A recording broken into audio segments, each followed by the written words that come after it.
చిత్తూరు జిల్లా రొంపిచెర్లలో ముత్యాలమ్మ జాతర అత్యంత వైభవంగా నిర్వహిస్తున్నారు. మొదటి రోజు అమ్మవారి జాతర చాటింపు కలశాన్ని పురవీధులు ఊరేగించారు. అనంతరం అమ్మవారికి ప్రత్యేక అలంకరణ నిర్వహించి ఉభయదారులచే గ్రామోత్సవం నిర్వహించారు.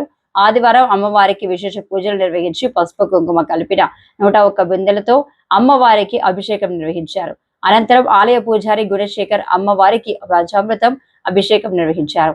పెద్ద ఎత్తున మహిళలు చీర సారే పసుపు కుంకుమలతో ఆలయం వద్ద చేరుకొని సమర్పించి పొంగళ్ళు అంబలి నైవేద్యం సమర్పించి మొక్కులు తీర్చుకున్నారు.